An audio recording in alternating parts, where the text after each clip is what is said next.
ਪੰਜਾਬ ਸਾਹਿਤ ਅਕਾਦਮੀ ਦੀ ਨਵੀਂ ਟੀਮ ਇਸਨੇ ਜਿੱਥੇ ਸਾਹਿਤ ਨੂੰ ਪ੍ਰਫੁੱਲਿਤ ਕਰਨ, ਭਾਸ਼ਾ ਨੂੰ ਪ੍ਰਫੁੱਲਿਤ ਕਰਨ ਦੇ ਲਈ ਆਪਣਾ ਯੋਗਦਾਨ ਪਾਇਆ, ਉੱਥੇ ਹੀ ਸਾਹਿਤ ਨੂੰ ਸੰਭਾਲਣ ਦੇ ਲਈ, ਉਸ ਨੂੰ ਇਤਿਹਾਸ ਵਜੋਂ ਸਥਾਪਿਤ ਕਰਨ ਦੇ ਲਈ ਵੀ ਉਹ ਬਹੁਤ ਸਾਰੇ ਉਪਰਾਲੇ ਸਾਹਿਤ ਅਕੈਡਮੀ ਨੇ ਵਿੱਢੇ ਹੋਏ ਨੇ, ਜਿਨ੍ਹਾਂ ਦੇ ਵਿੱਚ ਅਸੀਂ ਦਸਤਾਵੇਜ਼ੀ ਫਿਲਮਾਂ ਬਣਾਉਣ ਦਾ ਕੰਮ ਵੀ ਸ਼ੁਰੂ ਕੀਤਾ ਹੈ।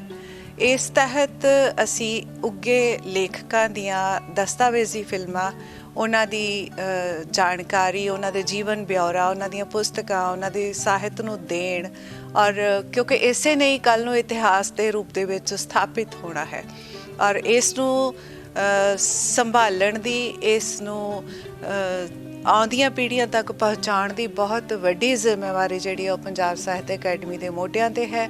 ਸੋ ਅਸੀਂ ਆਪਣੇ ਇਸ ਉਪਰਾਲੇ ਦੇ ਲਈ ਬਹੁਤ ਸ਼ੁਕਰਗੁਜ਼ਾਰ ਵੀ ਹਾਂ ਕਿ ਬਹੁਤ ਘੱਟ ਰਿਸੋਰਸਿਸ ਦੇ ਵਿੱਚ ਅਮਰ ਕੋਲੀਆ ਜੀ ਦੀ ਸਹਾਇਤਾ ਦੇ ਨਾਲ ਅਸੀਂ ਇਸ ਕੰਮ ਨੂੰ ਕਰਨ ਦੀ ਕੋਸ਼ਿਸ਼ ਕਰ ਰਹੇ ਹਾਂ। ਸੋ ਮੈਨੂੰ ਉਮੀਦ ਹੈ ਕਿ ਤੁਹਾਨੂੰ ਪੰਜਾਬ ਸਾਹਿਤ ਅਕੈਡਮੀ ਦਾ ਇਹ ਉਪਰਾਲਾ ਪਸੰਦ ਆਏਗਾ।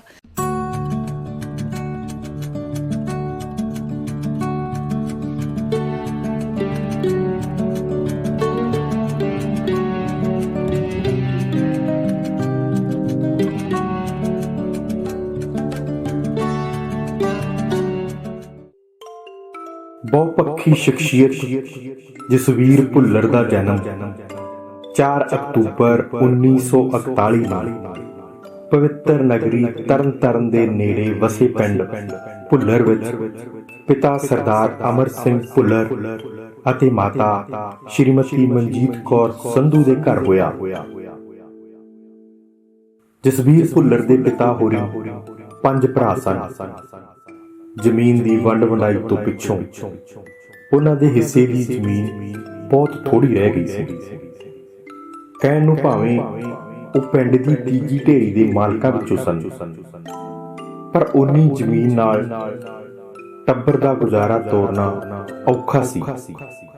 ਪਿਤਾ ਅਮਰ ਸਿੰਘ ਮਸਾਂ 6 ਜਮਾਤਾਂ ਪੜ੍ਹੇ ਹੋਏ ਸਨ। ਉਹਨਾਂ ਨੇ ਪਟਵਾਰ ਦਾ ਕਿੱਤਾ ਅਪਣਾ ਲਿਆ। ਆਪਣਾ ਜੱਦੀ ਪਿੰਡ ਛੱਡ ਕੇ ਉਹ ਰਹਿਣ ਲਈ ਅਟਾਰੀ ਚਲੇ ਗਏ। ਅਟਾਰੀ ਜਸਵੀਰ ਭੁੱਲਰ ਦੀ ਹੋਸ਼ ਦਾ ਪਹਿਲਾ ਸ਼ਹਿਰ ਸੀ। ਜਸਵੀਰ ਭੁੱਲਰ ਅਤੇ ਉਸ ਦੀਆਂ ਲਿਖਤਾਂ ਦੇ ਨਾਲ ਮੇਰੀ ਦੋਸਤੀ 1973 ਤੋਂ ਹੁਣ ਤੱਕ ਲਗਾਤਾਰ ਜਾਰੀ ਹੈ। ਅਸੀਂ ਨਾਗਮਣੀ ਦੇ ਜ਼ਰੀਏ ਇੱਕ ਦੂਸਰੇ ਨੂੰ ਮਿਲੇ, ਔਰ ਪਹਿਲਾਂ ਇਹਨਾਂ ਦੀਆਂ ਜਿਹੜੀਆਂ ਕਹਾਣੀਆਂ ਫੌਜੀ ਜੀਵਨ ਬਾਰੇ ਸੀ ਉਹ ਪੜ੍ਹ ਕੇ ਬਹੁਤ ਅਚੰਭਾ ਹੁੰਦਾ ਸੀ, ਕਿਉਂਕਿ ਅਸੀਂ ਸਿਵਲ ਦੇ ਲੋਕ ਇਸ ਗੱਲ ਬਹੁਤ ਹੈਰਾਨੀ ਨਾਲ ਲੈਂਦੇ ਸੀ ਕਿ ਉਹਨਾਂ ਦਾ ਫੌਜੀਆਂ ਦਾ ਜੀਵਨ ਕਿਸ ਤਰ੍ਹਾਂ ਦਾ ਹੈ। ਹੌਲੀ ਹੌਲੀ ਬਾਅਦ ਦੇ ਵਿੱਚ ਉਹਨਾਂ ਦੇ ਫੌਜੀਆਂ ਦੀਆਂ ਪਰਿਵਾਰ ਬਾਰੇ ਇਹਨਾਂ ਨੇ ਬਹੁਤ ਖੂਬਸੂਰਤ ਕਹਾਣੀਆਂ ਲਿਖੀਆਂ, ਔਰ ਫੌਜ 'ਚੋਂ ਰਿਟਾਇਰਮੈਂਟ ਤੋਂ ਬਾਅਦ ਜਿਹੜੀਆਂ ਆਮ ਸਧਾਰਨ ਬੰਦੇ ਬਾਰੇ, ਉਹਨਾਂ ਦੇ ਦੁੱਖ ਦਰਦ ਬਾਰੇ, ਉਹਨਾਂ ਦੇ ਜਿਹੜੀਆਂ ਅੰਦਰੂਨੀ ਕਲੇਸ਼, ਖੁਸ਼ੀਆਂ, ਉਹਨਾਂ ਨੂੰ ਬਹੁਤ ਖੂਬਸੂਰਤ ਢੰਗ ਨਾਲ ਪੇਸ਼ ਕੀਤਾ। ਔਰ ਸਭ ਤੋਂ ਕਮਾਲ ਦੀ ਗੱਲ ਹੈ ਕਿ ਇਹਨਾਂ ਦੀ ਇੱਕ ਕਵਿਤਾ ਦੀ ਵੀ ਬਹੁਤ ਖੂਬਸੂਰਤ ਕਿਤਾਬ ਹੈ, ਜਿਹੜੀਆਂ ਸਾਰੀਆਂ ਪਿਆਰ ਮੁਹੱਬਤ ਨੂੰ ਨਵੀਂ ਇੱਕ ਡੈਫੀਨੇਸ਼ਨ, ਇੱਕ ਨਵੀਂ ਡਾਇਮੈਂਸ਼ਨ ਦਿੱਤੀ, ਔਰ ਬਹੁਤ ਖੂਬਸੂਰਤ ਨਜ਼ਮਾਂ ਵੀ ਲਿਖੀਆਂ। ਨਿੱਕੇ ਹੁੰਦਿਆਂ ਪਿਤਾ ਨਾਲ ਲਾਡੀਆਂ ਕਰਦਾ ਭੁੱਲਰ ਪਿਤਾ ਦੀ ਧੁੰਨੀ ਵਿੱਚੋਂ ਰੂਹ ਕੱਢਣ ਲੱਗ ਪੈਂਦਾ ਤੇ ਇਸੇ ਰੂਹ ਤੋਂ ਰਜਾਈ ਭਰਾਉਣ ਦੀ ਕਲਪਨਾ ਕਰਦਾ। ਸ਼ਾਇਦ ਇਸ ਕਲਪਨਾ ਦਾ ਸਿੱਟਾ ਹੀ ਹੈ ਕਿ ਜਸਵੀਰ ਭੁੱਲਰ 75 ਪੁਸਤਕਾਂ ਲਿਖ ਕੇ ਪੰਜਾਬੀ ਮਾਂ ਬੋਲੀ ਦੀ ਝੋਲੀ ਪਾ ਚੁੱਕਾ ਹੈ। ਜਸਵੀਰ ਭੁੱਲਰ ਨਾਲ ਸਾਡਾ ਵਾਹ ਨਾਗਮਣੀ ਦੇ ਵਿਰਾਸਤਾ ਜੁੜਿਆ। ਅਮਰਤਾ ਹੋਰਾਂ ਦਾ ਇਹ ਗੁਣ ਸੀ ਕਿ ਉਹ ਵੱਖੋ ਵੱਖਰੇ ਲੇਖਕਾਂ ਤੋਂ ਵੱਖਰੋ ਵੱਖਰੀਆਂ ਲਿਖਤਾਂ ਲਿਖਵਾਉਂਦੇ, ਔਰ ਵੰਨ ਸਵੰਨੇ ਵਿਚਾਰਾਂ ਦਾ ਸੰਗ੍ਰਹਿ ਨਾਗਮਣੀ ਰਾਹੀਂ ਹੁੰਦਾ ਰਹਿੰਦਾ ਸੀ। ਫੌਜੀ ਜੀਵਨ ਦੇ ਉਹ ਝਲਕਾਰੇ, ਲੁਕੀਆਂ ਪਰਤਾਂ ਖੋਲ੍ਹੀਆਂ ਜਿਹੜੀਆਂ ਪਹਿਲਾਂ ਪੰਜਾਬੀ ਸਾਹਿਤ ਦੇ ਵਿੱਚ ਨਹੀਂ ਸੀਗੀਆਂ। ਜਸਬੀਰ ਭੁੱਲਰ ਦੀ ਪਹਿਲੀ ਰਚਨਾ 1955 ਵਿੱਚ ਛਪੀ ਸੀ, ਪਰ ਉਹ ਰਚਨਾ ਕਹਾਣੀ ਨਹੀਂ ਸੀ, ਸਗੋਂ ਇੱਕ ਕਵਿਤਾ ਸੀ। ਤੇ ਇਸ ਕਵਿਤਾ ਦੇ ਛਪਣ ਤੇ ਭੁੱਲਰ ਨੂੰ ਪਿਤਾ ਜੀ ਵੱਲੋਂ 1 ਪੈਸੇ ਦੀ ਜਗ੍ਹਾ ਇੱਕ ਆਨਾ ਇਨਾਮ ਵਿੱਚ ਮਿਲਿਆ ਸੀ ਤੇ ਹੋਰ ਲਿਖਣ ਲਈ ਹੱਲਾਸ਼ੇਰੀ ਵੀ। ਇਸ ਰਚਨਾ ਨੂੰ ਇਸ ਤਰ੍ਹਾਂ ਛਪਿਆ ਦਿਖਾਉਣ ਲਈ ਭੁੱਲਰ ਆਪਣੀ ਭੈਣ ਦੇ ਸਹੁਰੇ ਪਿੰਡ ਸਾਈਕਲ ਤੇ ਹੋ ਤੁਰਿਆ, ਜਦ ਕਿ ਉਸਦੇ ਪੈਰ ਵੀ ਪੈਡਲਾਂ ਤੱਕ ਠੀਕ ਤਰ੍ਹਾਂ ਨਹੀਂ ਪਹੁੰਚਦੇ ਸਨ। ਕਹਾਣੀਆਂ ਮੇਰੇ ਚੁਗਿਰਦੇ ਵਿੱਚ ਸੀ, ਕਵਿਤਾ ਮੇਰੇ ਸੁਭਾਅ ਵਿੱਚ ਸੀ। ਕਵਿਤਾ ਦਾ ਰਾਹ ਕਹਾਣੀਆਂ ਵਿੱਚੋਂ ਹੋ ਕੇ ਲੰਘਦਾ ਸੀ ਤੇ ਮੈਂ ਉਸ ਰਾਹ ਵਿੱਚੋਂ ਦੀ ਲੰਘ ਕੇ, ਕਵਿਤਾ ਦੇ ਰਾਹ ਵਿੱਚੋਂ ਦੀ ਲੰਘ ਕੇ ਕਹਾਣੀ ਵੱਲ ਆਇਆ। ਔਰ ਕਵਿਤਾ ਜਿਹੜੀ ਆ, ਕਿਉਂਕਿ ਕਵਿਤਾ ਮੇਰੇ ਵਜੂਦ ਵਿੱਚ ਗੁੰਨੀ ਹੋਈ ਸੀ, ਉਹ ਕਹਾਣੀਆਂ ਵਿੱਚੋਂ ਵੀ ਮਨਫੀ ਨਹੀਂ ਹੋਈ। ਔਰ ਪਹਿਲੀ ਕਹਾਣੀ ਜਿਹੜੀ ਮੈਂ ਲਿਖੀ ਉਹ ਮੈਂ 1960 ਜਾਂ 61 ਵਿੱਚ ਲਿਖੀ। ਉਸ ਤੋਂ ਬਾਅਦ ਨਿਰੰਤਰ ਇਹ ਸਫ਼ਰ ਚੱਲਦਾ ਰਿਹਾ ਔਰ ਮੈਂ ਸਮਝਦਾ ਵੀ ਮੇਰੇ ਰਾਹ ਵਿੱਚ ਉਹ ਕਹਾਣੀਆਂ ਆਈਆਂ ਜਿਹੜੀਆਂ ਹਰ ਕਿਸੇ ਦੇ ਰਾਹ ਵਿੱਚ ਨਹੀਂ ਆਉਂਦੀਆਂ, ਜਿਨ੍ਹਾਂ ਨੂੰ ਮੈਂ ਕਾਗਜ਼ 'ਤੇ ਉਤਾਰਿਆ। ਪੰਜਾਬੀ ਕੋਲ ਉੱਦਾਂ ਦੀਆਂ ਕਹਾਣੀਆਂ ਸ਼ਾਇਦ ਪਹਿਲੋਂ ਨਹੀਂ ਸੀ, ਬਾਅਦ ਵਿੱਚ ਕਦੀ ਹੋਣ ਤਾਂ ਮੈਂ ਕਹਿ ਨਹੀਂ ਸਕਦਾ। ਘਰ ਵਿੱਚ ਸਾਹਿਤਕ ਮਾਹੌਲ ਹੋਣ ਕਰਕੇ ਜਸਬੀਰ ਭੁੱਲਰ ਉਸ ਸਮੇਂ ਦੇ ਮਕਬੂਲ ਪ੍ਰੀਤਲੜੀ ਤੇ ਫੁਲਵਾੜੀ ਰਸਾਲਿਆਂ ਨਾਲ ਜੁੜ ਗਿਆ ਤੇ ਹੁਣ ਉਸ ਦਾ ਆਪਣਾ ਮਨ ਵੀ ਕਵਿਤਾ ਜੋੜਨ ਲਈ ਕਰਨ ਲੱਗਾ। ਭਾਵੇਂ ਲੇਖਕ ਹੋ ਜਾਣਾ ਉਸ ਦਾ ਆਪਣਾ ਸੁਪਨਾ ਸੀ, ਪਰ ਉਸ ਨੂੰ ਪਿਤਾ ਦਾ ਸੁਪਨਾ ਵੀ ਸਤਾਉਂਦਾ ਰਹਿੰਦਾ ਤੇ ਇਸੇ ਸੁਪਨੇ ਦੀ ਪ੍ਰਾਪਤੀ ਲਈ ਭੁੱਲਰ ਫੌਜ ਵਿੱਚ ਭਰਤੀ ਹੋ ਗਿਆ। ਪਰ ਇੱਥੇ ਉਸ ਦੀਆਂ ਮੁਸ਼ਕਲਾਂ ਵੱਧ ਗਈਆਂ। ਉਹ ਸਾਹਿਤਕ ਮਾਹੌਲ ਵਿੱਚ ਵਿਚਰਨਾ ਲੋਚਦਾ, ਪਰ ਫੌਜ ਵਿੱਚ ਰਹਿ ਕੇ ਅਜਿਹਾ ਕਰਨਾ ਉਸ ਲਈ ਸੰਭਵ ਨਹੀਂ ਸੀ। ਉਹ ਪਰੇਸ਼ਾਨ ਰਹਿਣ ਲੱਗ ਪਿਆ। ਖਿਝ ਉਹਦੀ ਸੁਭਾਅ ਦਾ ਹਿੱਸਾ ਬਣ ਗਈ। ਘਰ ਛੁੱਟੀ ਆਉਂਦਾ ਤਾਂ ਜਿਵੇਂ ਜੰਨਤ ਮਿਲ ਜਾਂਦੀ। ਸਾਹਿਤਕ ਦੋਸਤਾਂ ਨਾਲ ਰਹਿੰਦਾ, ਸਾਹਿਤ ਸਭਾਵਾਂ ਵਿੱਚ ਜਾਂਦਾ, ਸੈਮੀਨਾਰਾਂ ਵਿੱਚ ਆਪਣੀਆਂ ਛੁੱਟੀਆਂ ਕੱਢ ਦਿੰਦਾ ਤੇ ਮੁੜ ਆਪਣੀ ਕਰਮ ਭੂਮੀ ਵੱਲ ਪਰਤ ਜਾਂਦਾ। ਮੈਂ ਅਸਲ 'ਚ ਸਕੂਲ ਜਦੋਂ ਪੜ੍ਹਦਾ ਸੀਗਾ ਉਦੋਂ ਚਿੱਤਰਕਾਰੀ ਵੱਲ ਪਹਿਲੋਂ ਆਇਆ। ਕਹਾਣੀ ਬਹੁਤ ਬਾਅਦ ਆਈ ਮੇਰੇ ਕੋਲ। ਭਾਰਤ ਪਾਕ ਵੰਡ ਦੀ ਵਹਿਸ਼ਤ ਤੇ ਭਿਆਨਕਤਾ 6 ਵਰ੍ਹਿਆਂ ਦੇ ਬਾਅਦ ਜਸਬੀਰ ਭੁੱਲਰ ਨੇ ਵੀ ਵੇਖੀ ਸੀ। ਜਦੋਂ ਕਹਾਣੀਆਂ ਲਿਖਣ ਲੱਗਾ ਤਾਂ ਬਹੁਤ ਵਾਰ ਉਹ ਆਪਣੇ ਬਚਪਨ ਵਿੱਚ ਪਰਤ ਜਾਂਦਾ ਹੈ। ਇਸ ਦੌਰ ਨੇ ਉਸ ਦੀ ਕਲਮ ਤੋਂ ਕਈ ਕਹਾਣੀਆਂ ਲਿਖਵਾਈਆਂ। ਕਾਫਲਾ ਕਹਾਣੀ ਪਾਲ ਮਨ ਤੇ ਪਏ 1947 ਦੇ ਦਰਦ ਦੀ ਹੀ ਕਹਾਣੀ ਹੈ।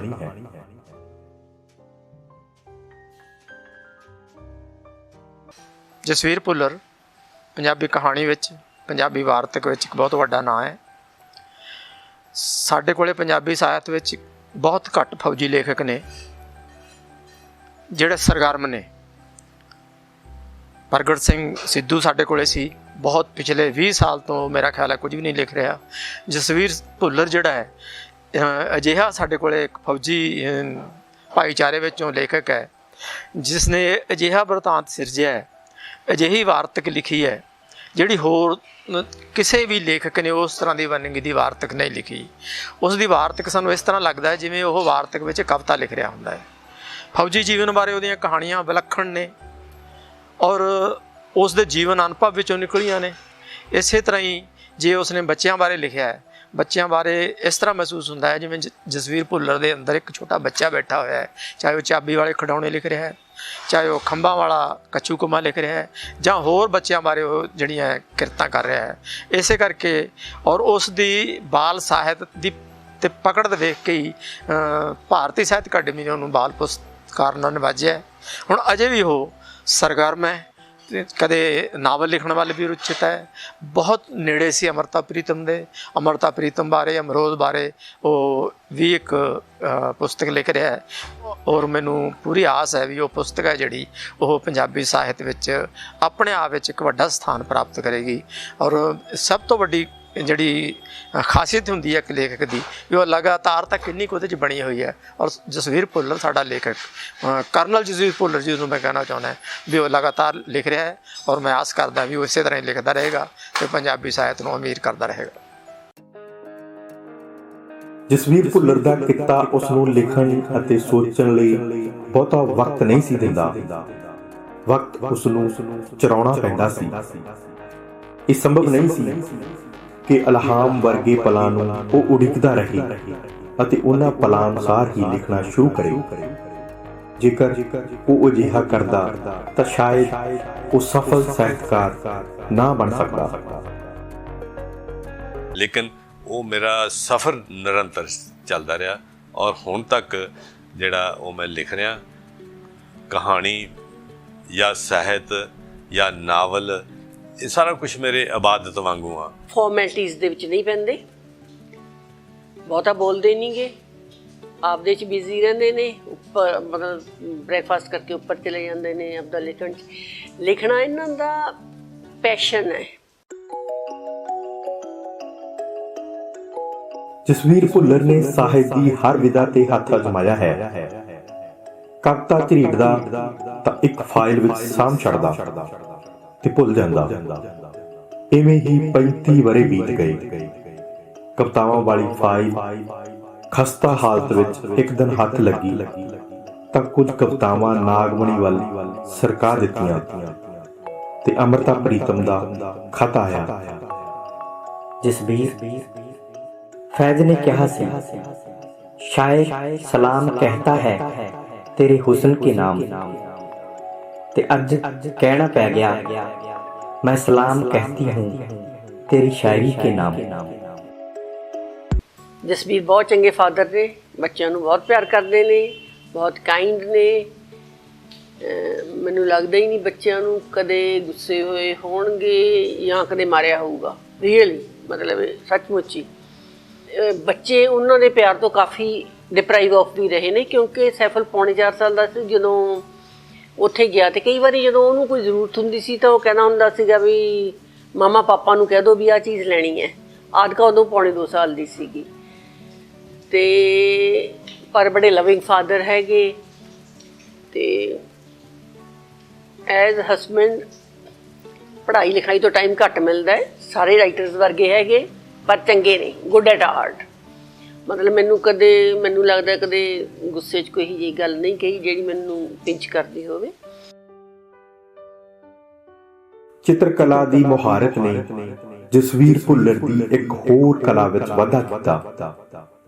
ਉਸ ਨੂੰ ਚਿਹਰਿਆਂ ਉੱਤੇ ਨੈਣ ਨਕਸ਼ਾਂ ਦੀਆਂ ਲਕੀਰਾਂ ਦਿਸਣ ਲੱਗ ਪਈਆਂ ਤੇ ਉਹਨਾਂ ਲਕੀਰਾਂ ਨੇ ਕਾਗਜ਼ਾਂ ਉੱਤੇ ਚਿਹਰੇ ਉਲੀਕਣੇ ਸ਼ੁਰੂ ਕਰ ਦਿੱਤੇ। ਮੈਂ ਚਿੱਤਰਕਾਰੀ ਵੱਲ ਅਸਲ 'ਚ ਪਹਿਲਾ ਪਿਆਰ ਮੇਰਾ ਚਿੱਤਰਕਾਰੀ ਸੀ। ਬਚਪਨ ਵਿੱਚ ਹੀ ਜਦੋਂ ਕੱਚੇ ਕੋਠਿਆਂ ਦੇ ਖਲੇਪੜ ਲੱਥੇ ਮੈਨੂੰ ਦਿਸਦੇ ਸੀਗੇ, ਮੈਨੂੰ ਉਹਨਾਂ ਕੰਧਾਂ ਤੋਂ ਚਿਹਰੇ ਦਿਸਦੇ ਹੁੰਦੇ ਸੀ। ਮੈਂ ਉਹ ਚਿਹਰੇ ਗਿਣਨ ਲੱਗ ਪੈਂਦਾ ਸਾਂ, ਚਿਹਰੇ ਲੱਭਣ ਲੱਗ ਪੈਂਦਾ ਸਾਂ, ਚਿਹਰੇ ਪਛਾਣਨ ਲੱਗ ਪੈਂਦਾ ਸਾਂ। ਅਤੇ ਫਿਰ ਜਦੋਂ ਸਕੂਲ ਵਿੱਚ ਆਪਣੀ ਕਲਾਸ ਵਿੱਚ ਆਪਣੇ ਅਧਿਆਪਕ ਵੱਲ ਵੇਂਦਾ ਸਾਂ, ਮੈਨੂੰ ਚਿਹਰੇ ਦੀ ਥਾਂ ਲਕੀਰਾਂ ਦਿਸਣ ਲੱਗ ਪਈਆਂ। ਮੈਂ ਕਾਪੀ ਦੇ ਉੱਤੇ ਪੈਨ ਨਾਲ ਜਾਂ ਕਲਮ ਨਾਲ ਉਹ ਜਿਹੜੀਆਂ ਲਕੀਰਾਂ ਸੀ ਉਹਨਾਂ ਨੂੰ ਉਤਾਰਦਾ, ਉਹ ਚਿਹਰਾ ਉੱਭਰ ਆਉਂਦਾ। ਮੈਂ ਆਪਣੇ ਦੋਸਤ ਨੂੰ ਪੁੱਛਦਾ, ਆਪਣੇ ਸਾਥੀ ਨੂੰ ਪੁੱਛਦਾ ਔਰ ਉਹ ਦੱਸਦਾ ਵੀ ਇਹ ਫਲਾਣੇ ਬੰਦੇ ਦਾ ਚਿਹਰਾ ਹੋ ਸਕਦਾ, ਸਾਡੇ ਫਲਾਣੇ ਅਧਿਆਪਕ ਦਾ ਚਿਹਰਾ ਹੋ ਸਕਦਾ। ਲੇਕਿਨ ਮੇਰੀ ਚਿੱਤਰਕਾਰੀ ਅਗਾਂਹ ਨਹੀਂ ਤੁਰੀ, ਕਿਉਂਕਿ ਪਿੰਡ ਦਾ ਰਹਿਣ ਵਾਲਾ ਸੀ। ਮੈਨੂੰ ਕੋਈ ਦੱਸਣ ਵਾਲਾ ਨਹੀਂ ਸੀ ਕਿੱਦਾਂ ਰੰਗ ਵਰਤਣੇ ਨੇ, ਕਿੱਦਾਂ ਬਰੱਸ਼ ਵਰਤਣਾ, ਕਿੱਦਾਂ ਅਗਾਂਹ ਤੁਰਨਾ, ਜਾਂ ਇਹ ਰਾਹ ਜਿਹੜਾ ਕਿੱਧਰ ਨੂੰ ਜਾਂਦਾ ਚਿੱਤਰਕਾਰੀ ਵਾਲਾ, ਉਹ ਕਿਹੜਾ ਰਾਹ ਸਾਨੂੰ ਮੈਨੂੰ ਫੜਨਾ ਚਾਹੀਦਾ। ਲੇਕਿਨ ਮੇਰਾ ਵਜੂਦ ਜਿਹੜਾ ਹੈ ਉਹ ਕਵਿਤਾ ਦਾ ਬਣਿਆ ਹੋਇਆ ਸੀ, ਕਹਾਣੀ ਦਾ ਬਣਿਆ ਹੋਇਆ ਸੀ। ਪਰ ਚਿੱਤਰਕਾਰੀ ਮੇਰੇ 'ਚੋਂ ਮਨਫੀ ਨਹੀਂ ਹੋਈ। ਮੈਂ ਗਾਹੇ ਬਗਾਹੇ ਚਿੱਤਰਕਾਰੀ ਕਰਦਾ ਰਿਹਾ। ਤੇ ਜਦੋਂ ਮੁੱਖ ਤੌਰ ਤੇ ਲਿਖਣਾ ਮੇਰਾ ਕਿੱਤਾ ਹੋ ਗਿਆ ਜਾਂ ਇਬਾਦਤ ਹੋ ਗਈ, ਮੇਰਾ ਜੀਣ ਦਾ ਤਰੀਕਾ ਹੋ ਗਿਆ, ਉਦੋਂ ਮੈਂ ਆਪਣੀਆਂ ਕਿਤਾਬਾਂ ਦੇ ਸਰਵਰਕ ਕੁਛ ਇੱਕ ਵੀ ਡਿਜ਼ਾਈਨ ਕੀਤੇ, ਜਿਵੇਂ ਬੀਬਾ ਕਬੂਤਰ ਕਿਤਾਬ ਦਾ ਸਰਵਰਕ ਮੇਰਾ ਬਣਾਇਆ ਹੋਇਆ ਚਿੱਤਰ ਹੈ, ਜਾਂ ਅੱਖਰਕਾਰੀ ਜਿਹੜੀ ਆ ਬਹੁਤ ਸਾਰੀਆਂ ਕਿਤਾਬਾਂ ਦੀ ਮੇਰੀ ਕੀਤੀ ਹੋਈ ਆ। ਮੈਂ ਆਪਣੀਆਂ ਕਿਤਾਬਾਂ ਦੇ ਜਿਹੜੇ ਕਵਰ ਨੇ ਜਾਂ ਅਮਰੋਜ਼ ਦੇ ਬਣਾਏ ਹੋਏ ਨੇ, ਜਾਂ ਉਹਨਾਂ ਦੀ ਅੱਖਰਕਾਰੀ ਜਿਹੜੀ ਆ ਅਮਰੋਜ਼ ਦੀ ਕੀਤੀ ਹੋਈ ਆ, ਜਾਂ ਅੱਖਰਕਾਰੀ ਜਿਹੜੀ ਮੈਂ ਆਪਣੀਆਂ ਕਿਤਾਬਾਂ ਲਈ ਆਪ ਕੀਤੀ ਆ। ਔਰ ਫੌਜ ਵਿੱਚ ਰਹਿੰਦਿਆਂ ਮੇਰਾ ਜੀ ਕੀਤਾ ਮੈਂ ਇਹਨੂੰ ਅੱਗੇ ਤੋਰਾਂ। ਉੱਥੇ ਮੇਰੇ ਕੋਲ ਕੈਨਵਸ ਹੈ ਨਹੀਂ ਸੀ, ਰੰਗ ਜਿਹੜੇ ਆ ਉਹ ਟਿਊਬਾਂ ਦੇ ਰੰਗ ਨਹੀਂ ਸੀਗੇ, ਚੰਗੇ ਰੰਗ ਨਹੀਂ ਸੀ। ਮੈਂ ਪੁਰਾਣੀ ਫੌਜੀ ਕੈਨਵਸ ਸਟੋਰ 'ਚੋਂ ਲੱਭੀ ਫਟੀ ਹੋਈ, ਉਹ ਰੰਗ ਵਰਤੇ ਅਤੇ ਉਹਨਾਂ ਨਾਲ ਵੀ ਮੈਂ ਕੁਛ ਚਿੱਤਰ ਜਿਹੜੇ ਆ ਉਹ ਬਣਾਏ। ਜਿਵੇਂ ਇੱਕ ਇੱਧਰ ਕੁਛ ਚਿੱਤਰ ਮੇਰੇ ਘਰ ਵਿੱਚ ਵੀ ਉਹ ਉਦੋਂ ਦੇ ਬਣਾਏ ਹੋਏ ਫੌਜ ਵਾਲੇ ਅਜੇ ਲੱਗੇ ਹੋਏ ਆ। ਹੁਣ ਵੀ ਮੈਂ ਗਾਹੇ ਬਗਾਹੇ 'ਚ ਪੇਂਟਿੰਗ ਕਰ ਲੈਣਾ ਔਰ ਕਰਦਾ ਵਾਂ, ਕਿਉਂਕਿ ਉਹ ਮੈਨੂੰ ਚੰਗਾ ਲੱਗਦਾ। ਮੈਨੂੰ ਲੱਗਦਾ ਵੀ ਉਹ ਰੰਗ ਜਿਹੜੇ ਜ਼ਿੰਦਗੀ 'ਚ ਹੋਣੇ ਚਾਹੀਦੇ ਆ, ਮੈਂ ਇਹਨਾਂ ਤਸਵੀਰਾਂ ਵਿੱਚ ਭਰ ਸਕਦਾ ਕਿਤੇ। ਲੇਕਿਨ ਉਹ ਜਿਹੜੀ ਪਰੇਸ਼ਾਨੀ ਸੀ ਕਿ ਮੈਂ ਪੇਂਟਿੰਗ ਨੂੰ ਅਗਾਂਹ ਨਹੀਂ ਤੋਰ ਸਕਿਆ, ਉਹ ਪਰੇਸ਼ਾਨੀ ਮੇਰੀ ਪੇਂਟਿੰਗਸ ਵਿੱਚ ਮੇਰੇ ਰੰਗਾਂ ਵਿੱਚ ਵੀ ਗਾਹੇ ਬਗਾਹੇ ਦਿਸ ਪੈਂਦੀ ਆ। ਕਰਨਲ ਜਸਬੀਰ ਭੁੱਲਰ, ਲੇਖਕ ਜਸਬੀਰ ਭੁੱਲਰ, ਬਾਲ ਲੇਖਕ ਜਸਬੀਰ ਭੁੱਲਰ, ਕਵੀ ਜਸਬੀਰ ਭੁੱਲਰ, ਇੱਕ ਫੌਜੀ ਜਸਬੀਰ ਭੁੱਲਰ। ਜਸਬੀਰ ਭੁੱਲਰ ਕਿਸੇ ਵੀ ਜਾਣ ਪਛਾਣ ਦੇ ਮੁਹਤਾਜ ਨਹੀਂ ਨੇ। ਇਹਨਾਂ ਨੇ ਜਿੱਥੇ ਦੇਸ਼ ਦੇ ਲਈ ਆਪਣੀ ਸੈਨਾ ਦੇ ਵਿੱਚ ਕੰਮ ਕੀਤਾ ਹੈਗਾ, ਇੱਕ ਫੌਜੀ ਵਜੋਂ ਬਹੁਤ ਘਾਲਣਾ ਘਾਲੀ ਆ, ਉੱਥੇ ਹੀ ਇੱਕ ਲੇਖਕ ਵਜੋਂ ਪੰਜਾਬੀ ਸਾਹਿਤ ਦੀ ਝੋਲੀ ਦੇ ਵਿੱਚ ਬਹੁਤ ਵੱਡਮੁੱਲੀਆਂ ਰਚਨਾਵਾਂ ਇਹਨਾਂ ਨੇ ਪਾਈਆਂ ਨੇ। ਇਹਨਾਂ ਦੀ ਸ਼ਖਸੀਅਤ ਦੀ ਜੇਕਰ ਗੱਲ ਕਰੀਏ ਤਾਂ ਮੈਨੂੰ ਲੱਗਦਾ ਹੁੰਦਾ ਕਿ ਇੱਕ ਇਨਸਾਨ ਦੇ ਕੋਲੇ ਜਾਂ ਕਲਮ ਹੁੰਦੀ ਆ ਜਾਂ ਤਲਵਾਰ ਹੁੰਦੀ ਆ, ਅਤੇ ਜਸਬੀਰ ਭੁੱਲਰ ਕੋਲੇ ਦੋਨੇ ਚੀਜ਼ਾਂ ਨੇ। ਨਾਵਲ ਦੇ ਵਿੱਚ ਇੱਥੋਂ ਤੱਕ ਕਿ ਇੰਨਾ ਕੁ ਉਹਦੇ 'ਚ ਸੱਚਾਈ ਹੁੰਦੀ ਆ ਕਿ ਮੈਂ ਇੱਕ ਵਾਰੀ ਇਹਨਾਂ ਦਾ ਨਾਵਲ ਪੜ੍ਹਨ ਤੋਂ ਬਾਅਦ ਪੂਨੇ ਗਈ ਅਤੇ ਮੈਨੂੰ ਲੱਗਾ ਕਿ ਇੱਥੇ ਇੱਕ ਜਿਹੜਾ ਚਾਹ ਦਾ ਸਟਾਲ ਉਹ ਹੋਣਾ ਚਾਹੀਦਾ ਹੈ। ਪੂਨੇ ਫਿਲਮ ਸਿਟੀ ਬਾਰੇ ਇਹਨਾਂ ਦੀ ਗੱਲਬਾਤ ਉਸ ਨਾਵਲ ਦੇ ਵਿੱਚੋਂ ਪੜ੍ਹ ਕੇ, ਸੋ ਇੰਨਾ ਸਜੀਵ ਚਿੱਤਰ ਉਹਨਾਂ ਦੀ ਪੇਸ਼ਕਾਰੀ ਜਿਹੜੀ ਹੁੰਦੀ ਆ ਕਹਾਣੀਆਂ ਦੇ ਵਿੱਚ ਵੀ। ਜੇਕਰ ਉਹਨਾਂ ਦੀ ਕਹਾਣੀਆਂ ਦੀ ਗੱਲ ਕਰੀਏ ਤਾਂ ਫੌਜੀ ਜੀਵਨ ਬਾਰੇ ਕਹਾਣੀਆਂ ਪੰਜਾਬੀ ਸਾਹਿਤ ਦੇ ਲਈ ਬਹੁਤ ਵੱਡਮੁੱਲਾ ਯੋਗਦਾਨ ਆ। ਇਸ ਤਰ੍ਹਾਂ ਦੀ ਕਹਾਣੀ ਜਿਹੜੀ ਆ ਉਹਨਾਂ ਦੇ ਤਜਰਬੇ ਦੇ ਵਿੱਚੋਂ ਉਤਪੰਨ ਹੋਈ ਔਰ ਬਹੁਤ ਸਜੀਵ ਜੀਵਨ ਦੀਆਂ ਪੇਸ਼ਕਾਰੀਆਂ ਉਹਦੇ ਵਿੱਚ ਨੇ। ਸੋ ਕਵੀ ਵਜੋਂ ਵੀ ਉਹਨਾਂ ਦੀ ਕਵਿਤਾ ਬਹੁਤ ਬਾਕਮਾਲ ਹੈ। ਅਤੇ ਜਦੋਂ ਅਸੀਂ ਬਾਲ ਲੇਖਕ ਦੀ ਗੱਲ ਕਰਦੇ ਹਾਂ ਤਾਂ ਇਸ ਤਰ੍ਹਾਂ ਲੱਗਦਾ ਹੈ ਕਿ ਜਿਵੇਂ ਬਾਲਾਂ ਦੇ ਅੰਤਰੀਵ ਨੂੰ ਉਹ ਪੜ੍ਹ ਕੇ ਮਨੋਵਿਗਿਆਨਿਕ ਤੌਰ 'ਤੇ ਉਹਨਾਂ ਦੀ ਗੱਲ ਕਰਦੇ ਨੇ, ਉਹਨਾਂ ਦੇ ਗੀਤ, ਉਹਨਾਂ ਦੀਆਂ ਰਚਨਾਵਾਂ ਜਿਹੜੀਆਂ ਨੇ ਉਹ ਕਮਾਲ ਦੀਆਂ ਨੇ। ਜ਼ਿੰਦਗੀ ਦੇ ਵਿੱਚ ਵਿਚਰਦਿਆਂ ਬਹੁਤ ਘੱਟ ਲੋਕ ਹੁੰਦੇ ਨੇ ਜਿਹੜੇ ਆਪਣੇ ਤੌਰ 'ਤੇ ਮਤਲਬ ਇੱਕ ਚੰਗੇ ਇਨਸਾਨ ਵੀ ਹੁੰਦੇ ਨੇ ਲੇਖਕ ਦੇ ਨਾਲ ਨਾਲ। ਚੰਗੇ ਲੇਖਕ ਸਾਨੂੰ ਬਹੁਤ ਮਿਲਦੇ ਨੇ, ਪਰ ਜੀਵਨ ਦੇ ਵਿੱਚ ਉਸ ਨੂੰ ਦੋਵੇਂ ਤਰ੍ਹਾਂ ਨਾਲ ਇੱਕ ਚੰਗੇ ਇਨਸਾਨ ਵਜੋਂ ਵਿਚਰਨਾ, ਜੋ ਕਹਿਣਾ ਉਹ ਕਰਨਾ, ਕਹਿਣੀ ਅਤੇ ਕਥਨੀ ਦੇ ਇੱਕੋ ਜਿਹੇ ਮੈਨੂੰ ਜਿੱਥੋਂ ਤੱਕ ਲੱਗਦਾ ਹੁੰਦਾ ਹੈ ਕਿ ਉਹ ਇਸ ਤਰ੍ਹਾਂ ਦੇ ਕਿਰਦਾਰ ਦੇ ਮਾਲਕ ਨੇ।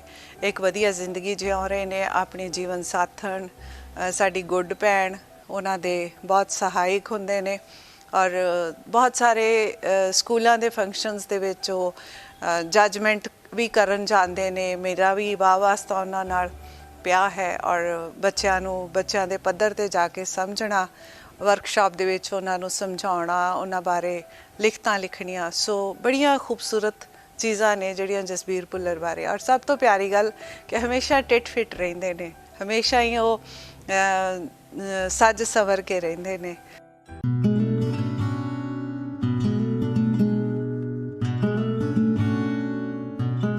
ਪ੍ਰਕਾਸ਼ਿਤ ਰੂਪ ਵਿੱਚ ਭਾਵੇਂ ਕੋਰਾ ਕਾਗਜ਼ ਉਸ ਦਾ ਪਹਿਲਾ ਕਹਾਣੀ ਸੰਗ੍ਰਹਿ ਸੀ, ਪਰ ਸੁੱਕੀ ਨਦੀ ਦੇ ਤਰਾਕ ਨੂੰ ਉਹ ਆਪਣਾ ਪਹਿਲਾ ਕਹਾਣੀ ਸੰਗ੍ਰਹਿ ਮੰਨਦਾ ਹੈ। ਇਹ ਕਹਾਣੀ ਸੰਗ੍ਰਹਿ 1976 ਵਿੱਚ ਛਪਿਆ ਸੀ। ਕੋਰਾ ਕਾਗਜ਼ ਦੀਆਂ ਕਹਾਣੀਆਂ ਉਸਨੇ ਗਾਂਧੀ ਆਸ਼ਰਮ ਵਿੱਚ ਪੜ੍ਹਦਿਆਂ ਲਿਖੀਆਂ ਸਨ। ਸੋ ਜਦੋਂ ਵੀ ਕਿਤੇ ਮਨੁੱਖੀ ਮਨ ਦੀ ਗੱਲ ਹੁੰਦੀ, ਮਨੁੱਖੀ ਅਹਿਸਾਸ ਦੀ ਗੱਲ ਹੁੰਦੀ, ਉਹਨੂੰ ਬੜੀਆਂ ਬਰੀਕ ਛੋਹਾਂ ਨਾਲ ਜਸਵੀਰ ਭੁੱਲਰ ਵਾਹ ਦਿੰਦਾ ਸੀ। ਇੱਕ ਸਿਨੈਰੀਓ ਸਿਰਜਦਾ ਸੀ ਉਹ ਆਪਣੀਆਂ ਕਹਾਣੀਆਂ ਰਾਹੀਂ। ਉਹ ਸਾਰਾ ਇੱਕ ਸਿਨੈਰੀਓ ਪਹਾੜੀ ਜੀਵਨ ਦਾ, ਕੁਦਰਤ ਦਾ, ਉਹਦੀਆਂ ਕਹਾਣੀਆਂ ਦੇ ਵਿੱਚ ਇਸ ਤਰ੍ਹਾਂ ਘੁਲ ਮਿਲ ਜਾਂਦਾ ਸੀਗਾ ਕਿ ਸਾਨੂੰ ਇੱਕ ਨਵੀਂ ਲਿਖਤ ਜਿਹੜੀ ਹੈਗੀ ਹੈ ਪੰਜਾਬੀ ਪਾਠਕਾਂ ਨੂੰ ਪੜ੍ਹਨ ਲਈ ਮਿਲਦੀ ਸੀ। ਫਿਰ ਉਹਨੇ ਇੱਕ ਐਸੀ ਸ਼ੈਲੀ ਦਾ ਨਿਰਮਾਣ ਕੀਤਾ ਜਸਵੀਰ ਭੁੱਲਰ ਨੇ, ਵਾਰਤਕ ਅਤੇ ਕਵਿਤਾ ਨੂੰ ਮਿਲਾ ਕੇ ਇੱਕ ਇਹੋ ਜਿਹੀ ਕਾਵਿਕ ਸ਼ੈਲੀ ਤਿਆਰ ਕੀਤੀ ਜਿਹੜੀ ਪੰਜਾਬੀ ਸਾਹਿਤ ਦੇ ਵਿੱਚ ਪਹਿਲਾਂ ਹੈ ਨਹੀਂ ਸੀਗੀ। ਪੰਜਾਬੀ ਕਹਾਣੀ ਨੂੰ ਜਸਵੀਰ ਭੁੱਲਰ ਨੇ ਬਹੁਤ ਕੁਝ ਨਵਾਂ ਦਿੱਤਾ ਹੈ। ਸ਼ੈਲੀ, ਬਿੰਬਾਵਲੀ ਤੇ ਵਿਸ਼ੇ ਵਿੱਚ ਸਾਡੇ ਸਮਕਾਲੀਆਂ ਵਿੱਚੋਂ ਭੁੱਲਰ ਨੂੰ ਹੀ ਇਹ ਗੁਣ ਨਿੱਘਰ ਰੂਪ ਵਿੱਚ ਨਸੀਬ ਹੋਇਆ ਹੈ। ਉਸ ਦੀ ਸ਼ਬਦ ਚੋਣ, ਫਿਕਰਿਆਂ ਦੀ ਤਰਤੀਬ ਤੇ ਕਹਾਣੀ ਦੇ ਪਲਾਟ ਦੀ ਗੋਂਦ ਤੇ ਉਸ ਦਾ ਬੱਝਵਾਪਣ ਬੜਾ ਖੂਬਸੂਰਤ ਹੁੰਦਾ ਹੈ। ਉਸ ਦੀਆਂ ਕਹਾਣੀਆਂ ਪੰਜਾਬੀ ਕਥਾ ਜਗਤ ਦੀ ਖਾਸ ਪ੍ਰਾਪਤੀ ਹਨ। ਕਹਾਣੀ ਦੀ ਆਪਣੀ ਹੀ ਇੱਕ ਨਿਫਾਸਤ ਹੁੰਦੀ ਹੈ, ਇੱਕ ਅਲੱਗ ਪਹਿਚਾਣ।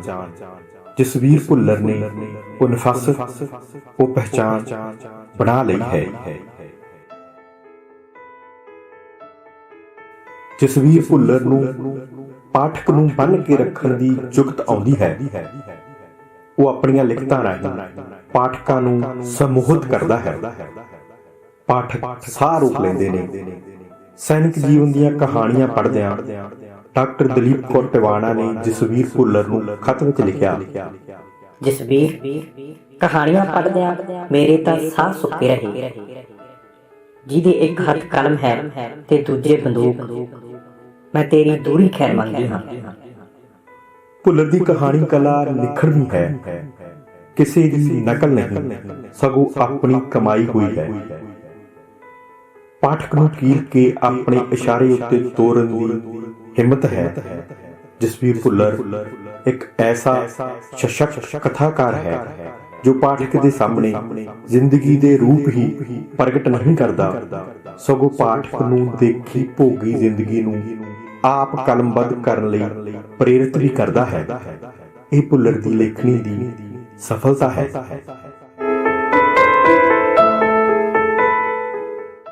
ਇਹਨਾਂ ਦੀਆਂ ਜਿਹੜੀਆਂ ਆਮ ਤੌਰ 'ਤੇ ਲਿਖਤਾਂ ਹੈਗੀਆਂ ਉਹ ਲੇਅਰਸ ਦੇ ਵਿੱਚ ਨੇ, ਉਹ ਮੈਂਟਲ ਪ੍ਰੋਸੈਸ ਜ਼ਿਆਦਾ ਨੇ। ਜਿਵੇਂ ਫੌਜ ਦੇ ਵਿੱਚ ਫੌਜ ਦੀ ਜ਼ਿੰਦਗੀ ਨੂੰ ਇਹਨਾਂ ਨੇ ਜਿਹੜਾ ਰੇਤ 'ਚ ਡੁੱਬੀਆਂ ਨਦੀਆਂ ਬਾਰੇ ਲਿਖਿਆ, ਲੇਡੀਜ਼ ਬਾਰੇ। ਹਾਲਾਂਕਿ ਮੈਨੂੰ ਲੱਗਦਾ ਵੀ ਉਹ ਪੂਰਾ ਕਵਰ ਨਹੀਂ ਹੋ ਸਕਿਆ, ਲੇਕਿਨ ਉਹਨਾਂ ਦੀਆਂ ਜਿਹੜੀਆਂ ਪ੍ਰੋਬਲਮਸ ਹੈਗੀਆਂ ਫੌਜੀਆਂ ਦੀਆਂ ਤੀਵੀਆਂ ਦੀਆਂ, ਉਹ ਕਾਫੀ ਹੱਦ ਤੱਕ ਇਹਨਾਂ ਨੇ ਉਹਨਾਂ ਨੂੰ ਕਵਰ ਕੀਤਾ ਹੈਗਾ। ਮੈਂ ਇਹਨਾਂ ਦੀਆਂ ਬਹੁਤ ਜ਼ਿਆਦਾ ਕਹਾਣੀਆਂ ਨੂੰ ਬਹੁਤ ਜ਼ਿਆਦਾ ਲਾਈਕ ਕਰਦੀ ਹਾਂ। ਇਹਨਾਂ ਦੀ ਲੌਂਗ ਸਟੋਰੀ, ਨੋ ਮੈਨਸ ਲੈਂਡ, ਪੌਦਿਆਂ ਵਾਂਗੂ ਗਿਜਸਮ, ਮਰਨ ਮਿੱਟੀ, ਬਰਫ਼ ਦਾ ਦਾਨਵ, ਇਹਨਾਂ ਦਾ ਜਿਹੜਾ ਬਾਲ ਸਾਹਿਤ ਦਾ ਜਿਨ੍ਹਾਂ 'ਤੇ ਇਹਨਾਂ ਨੂੰ ਸਾਹਿਤ ਅਕੈਡਮੀ ਅਵਾਰਡ ਮਿਲਿਆ,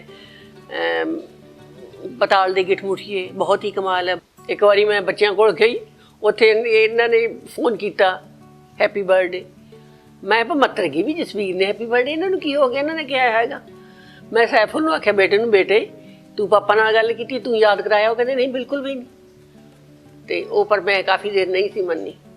ਅਤੇ ਜਿਵੇਂ ਇੱਥੇ ਕਦੇ ਇਹਨਾਂ ਨੇ ਸ਼ੋਅ ਹੀ ਨਹੀਂ ਕੀਤਾ ਵੀ ਮੈਨੂੰ ਯਾਦ ਹੈ ਜਾਂ ਦਿਨ, ਇਸੇ ਤਰ੍ਹਾਂ ਹੀ ਕਦੇ ਵੈਡਿੰਗ ਐਨਵਰਸਰੀ ਦਾ ਕਦੇ ਮਤਲਬ ਕੋਈ ਸ਼ੋਅ ਨਹੀਂ ਕਰਦੇ ਇਹ। ਜਸਵੀਰ ਭੁੱਲਰ ਦੁਆਰਾ ਰਚਿਤ ਬਾਲ ਸਾਹਿਤ ਦਾ ਵੀ ਪੰਜਾਬੀ ਸਾਹਿਤ ਵਿੱਚ ਆਪਣਾ ਮਹੱਤਵ ਹੈ। ਉਸ ਦੁਆਰਾ ਬਾਲਾਂ ਲਈ ਲਿਖੀਆਂ ਕਈ ਕਿਤਾਬਾਂ ਸਕੂਲਾਂ ਵਿੱਚ ਸਬਜੈਕਟ ਵਜੋਂ ਪੜ੍ਹਾਈਆਂ ਗਈਆਂ ਹਨ। ਉਸ ਦੀਆਂ ਕਈ ਕਿਤਾਬਾਂ ਦਾ ਹੋਰ ਭਾਸ਼ਾਵਾਂ ਵਿੱਚ ਤਰਜਮਾ ਹੋਇਆ ਹੈ। ਭਾਰਤੀ ਸਾਹਿਤ ਅਕਾਦਮੀ ਦੇ ਵਿਕਾਰੀ ਇਨਾਮ ਤੋਂ ਬਿਨਾਂ ਜਸਵੀਰ ਭੁੱਲਰ ਨੂੰ ਹੋਰ ਸੈਂਕੜੇ ਨਾਮ ਸਨਮਾਨ ਮਿਲੇ ਹਨ, ਜਿਨ੍ਹਾਂ ਦਾ ਉਹ ਅਸਲ ਹੱਕਦਾਰ ਹੈ। ਮੈਂ ਮੁੱਢੋਂ ਸੁੱਢੋਂ ਬਾਲ ਸਾਹਿਤ ਨਹੀਂ ਲਿਖਿਆ, ਆਪਣੀ ਜ਼ਿੰਮੇਵਾਰੀ ਵੀ ਮਹਿਸੂਸ ਨਹੀਂ ਕੀਤੀ। ਸ਼ਾਇਦ ਇਸ ਲਈ ਕਿ ਜਿਹੜੇ ਸਾਹਿਤ ਨੇ ਸਾਨੂੰ ਪ੍ਰੇਰਨਾ ਦੇਣੀ ਸੀ ਬਾਲ ਸਾਹਿਤ ਲਿਖਣ ਦੀ, ਉਹ ਬਾਲ ਸਾਹਿਤ ਸਾਡੇ ਕੋਲ ਹੈ ਨਹੀਂ ਸੀ। ਜਿਹੜੇ ਸਾਡੇ ਸੀਨੀਅਰ ਲੇਖਕ ਸੀ, ਵੱਡੇ ਲੇਖਕ ਸੀ, ਉਹ ਬਾਲ ਸਾਹਿਤ ਨਹੀਂ ਸੀ ਲਿਖਦੇ। ਉਹਨਾਂ ਨਵੇਂ ਲੇਖਕਾਂ ਦੀ ਪ੍ਰੇਰਨਾ ਬਣਨਾ ਸੀ। ਮੈਂ ਲਗਾਤਾਰ ਦੂਜਾ ਸਾਹਿਤ ਲਿਖਦਾ ਰਿਹਾ, ਵੱਡਿਆਂ ਵਾਲਾ ਸਾਹਿਤ ਲਿਖਦਾ ਰਿਹਾ। ਇੱਕ ਵਾਰ ਸ਼ਾਇਦ 83-84 ਦੀ ਗੱਲ ਹੈ, ਮੇਰਾ ਬੇਟਾ ਬਿਮਾਰ ਹੋ ਗਿਆ। ਉਹਦਾ ਜੀ ਲਾਉਣ ਲਈ ਮੈਨੂੰ ਕੁਛ ਨਾ ਕੁਛ ਕਰਨਾ ਪੈਣਾ ਸੀ। ਮੈਂ ਉਹਨੂੰ ਬਾਤਾਂ ਸੁਣਾਉਣ ਲੱਗ ਪਿਆ। ਉਹ ਜਿਹੜੀਆਂ ਬਾਤਾਂ ਮੈਂ ਸੁਣਾਉਂਦਾ ਸਾਂ, ਉਹ ਮੇਰੀਆਂ ਮਾਂ ਤੋਂ ਸੁਣੀਆਂ ਹੋਈਆਂ, ਬਾਪੂ ਤੋਂ ਸੁਣੀਆਂ ਹੋਈਆਂ, ਨਾਨੀ ਦਾਦੀ ਤੋਂ ਸੁਣੀਆਂ ਹੋਈਆਂ, ਉਹ ਮੁੱਕ ਗਈਆਂ। ਮੈਂ ਆਪ ਬਾਤਾਂ ਘੜਨ ਲੱਗ ਪਿਆ ਔਰ ਇੱਕ ਟਾਪੂ ਦੀ ਇੱਕ ਥਾਂ ਦੀ ਕਲਪਨਾ ਕਰ ਲਈ ਜਿਹਦੇ 4 ਸਿਰੇ ਪਾਣੀ ਸੀ। ਉਸ ਥਾਂ ਨੂੰ ਮੈਂ ਜੰਗਲ ਟਾਪੂ ਕਹਿ ਦਿੱਤਾ। ਉੱਥੇ ਮਾਸੂਮ ਕਿਸਮ ਦੇ ਜਾਨਵਰ ਸੀ, ਉਹਨਾਂ ਦੇ ਆਪਸੀ ਮਿਲਣ ਤੇ ਟਕਰਾਅ ਨਾਲ ਕਹਾਣੀਆਂ ਪੈਦਾ ਹੋਈਆਂ, ਘਟਨਾਵਾਂ ਪੈਦਾ ਹੋਈਆਂ। ਉਹ ਮੈਂ ਉਹਨੂੰ ਬਣਾ ਰੋਜ਼ ਦੀ ਇੱਕ ਸੁਣਾ ਦਿੰਦਾ। ਹੋਇਆ ਇਹ ਕਿ ਮੈਂ ਆਪਣੇ ਜਦੋਂ ਦੋਸਤਾਂ ਨੂੰ ਕਹਾਣੀਆਂ ਦੱਸੀਆਂ, ਉਹ ਕਹਿੰਦੇ ਇਹ ਤਾਂ ਲਿਖ ਲੈਣੀਆਂ ਚਾਹੀਦੀਆਂ ਸੀ। ਉਹ ਕਹਾਣੀਆਂ ਮੈਂ ਲਿਖ ਲਈਆਂ। ਉਹ ਕਿਤਾਬ ਇੰਨੀ ਮਕਬੂਲ ਹੋਈ, ਜੰਗਲ ਟਾਪੂ ਦੀ ਉਹ ਕਿਤਾਬ ਨਾਂ ਦੀ, ਕਿ ਭਾਰਤੀ ਸਾਹਿਤ ਅਕੈਡਮੀ ਨੇ ਉਸ ਕਿਤਾਬ ਨੂੰ 21 ਭਾਸ਼ਾਵਾਂ ਵਿੱਚ ਅਨੁਵਾਦ ਕਰਨ ਤੇ ਛਾਪਣ ਦਾ ਨਿਰਣਾ ਲੈ ਲਿਆ ਔਰ ਕੁਝ ਭਾਸ਼ਾਵਾਂ ਵਿੱਚ ਉਹ ਅਨੁਵਾਦ ਹੋ ਕੇ ਉਹਨਾਂ ਛਾਪੀ ਵੀ। ਅਜੇ 21 ਭਾਸ਼ਾਵਾਂ ਉਹਨਾਂ ਪੂਰੀਆਂ ਨਹੀਂ ਕੀਤੀਆਂ। ਤੇ ਇਸ ਤਰ੍ਹਾਂ ਮੈਂ ਬਾਲ ਸਾਹਿਤ ਵੱਲ ਪਰਤਿਆ ਤੇ ਮੈਂ ਮਹਿਸੂਸ ਕੀਤਾ ਕਿ ਮੈਨੂੰ ਤਾਂ ਇਹ ਜ਼ਿੰਮੇਵਾਰੀ ਸਮਝਣੀ ਚਾਹੀਦੀ ਸੀ। ਇੱਕ ਲੇਖਕ ਵਜੋਂ ਬਾਲਾਂ ਪ੍ਰਤੀ ਮੇਰਾ ਫਰਜ਼ ਬਣਦਾ ਤੇ ਮੈਂ ਇਬਾਦਤ ਵਾਂਗੂ, ਪੂਜਾ ਵਾਂਗੂ, ਆਪਣੀ ਅਕੀਦਤ ਵਾਂਗੂ ਉਹ ਸਾਹਿਤ ਰਚਣ ਲੱਗ ਪਿਆ। ਹੁਣ ਮੇਰੇ ਕੋਲ ਬਾਲ ਸਾਹਿਤ ਦੀਆਂ ਸ਼ਾਇਦ 25-30 ਜਾਂ ਇਸ ਤੋਂ ਵੀ ਸ਼ਾਇਦ ਜ਼ਿਆਦਾ ਕਿਤਾਬਾਂ ਨੇ। ਉਹ ਕਹਾਣੀਆਂ ਜਿਹੜੀਆਂ ਹੋਰਨਾਂ ਭਾਸ਼ਾਵਾਂ ਵਿੱਚ ਵੀ ਅਨੁਵਾਦ ਹੋਈਆਂ ਨੇ। ਪਾਕਿਸਤਾਨ ਵਿੱਚ ਬਾਲ ਸਾਹਿਤ ਦੀਆਂ ਮੇਰੀਆਂ 6-7 ਕਿਤਾਬਾਂ ਛਪੀਆਂ ਹੋਈਆਂ ਨੇ ਔਰ ਕੋਰਸਾਂ ਵਿੱਚ ਸਕੂਲ ਐਜੂਕੇਸ਼ਨ ਬੋਰਡ, ਸਰਵ ਸਿੱਖਿਆ ਅਭਿਆਨ ਜਾਂ ਪ੍ਰਾਈਵੇਟ ਸਕੂਲਾਂ ਵਿੱਚ ਮੇਰੀਆਂ ਕਹਾਣੀਆਂ ਜਿਹੜੀਆਂ ਉਹ ਬੱਚਿਆਂ ਨੂੰ ਪੜ੍ਹਾਈਆਂ ਜਾਂਦੀਆਂ, ਉਹਨਾਂ ਦੇ ਸਿਲੇਬਸ ਵਿੱਚ ਹੈਗੀਆਂ ਪੰਜਾਬੀ ਦੇ ਵਿੱਚ। ਤੇ ਹੁਣ ਨਿਰੰਤਰ ਇਹ ਸਫ਼ਰ ਬਾਲ ਸਾਹਿਤ ਦੀ ਰਚਨਾ ਦਾ ਜਾਰੀ ਹੈ। ਜਸਵੀਰ ਭੁੱਲਰ ਨੇ ਠੋਸ ਵਾਸਤਵਿਕਤਾ ਤੇ ਕਥਾ ਦੀ ਉਸਾਰੀ ਕਰਦਿਆਂ ਸਮੁੱਚੀ ਵਸਤੂ ਸਥਿਤੀ ਨੂੰ ਤੀਸਰੀ ਦ੍ਰਿਸ਼ਟੀ ਨਾਲ ਵੇਖਿਆ ਹੈ। ਇਸ ਨੂੰ ਉਸ ਸਮੇਂ ਦੀ ਆਲੋਚਨਾ ਨੇ ਵੀ ਨਵੀਂ ਪ੍ਰਯੋਗ ਦਾ ਨਾਂ ਦਿੱਤਾ ਸੀ। ਭੁੱਲਰ ਦੀਆਂ ਕਹਾਣੀਆਂ ਦੀ ਇੱਕ ਹੋਰ ਵਿਸ਼ੇਸ਼ਤਾ ਇਹ ਹੈ ਕਿ ਉਹ ਕਹਾਣੀ ਦੀ ਬਣਤਰ ਐਸੀ ਕਲਾਤਮਕਤਾ ਤੇ ਵਿਅੰਗਾਤਮਕ ਪੱਧਰ ਤੇ ਬੁਣਦਾ ਹੈ ਕਿ ਤੀਸਰੀ ਅੱਖ ਹੀ ਸੱਚ ਤੱਕ ਪੜ ਸਕਦੀ ਹੈ। ਉਸ ਦੀਆਂ ਕਹਾਣੀਆਂ ਦਾ ਵਿਵੇਕ, ਕਥਾ ਵਸਤੂ, ਸਿਰਜਣਾਤਮਕ ਪਰਿਸਥਿਤੀਆਂ ਦੇ ਆਰ-ਪਾਰ ਫੈਲਿਆ ਹੋਇਆ ਹੈ। ਸ਼ਾਲਾ ਜਸਵੀਰ ਭੁੱਲਰ ਦੀ ਕਲਮ ਦੀ ਖਮੀਰ ਵਾਲੀ ਇਸੇ ਤਰ੍ਹਾਂ ਬਰਕਰਾਰ ਰਹੇ।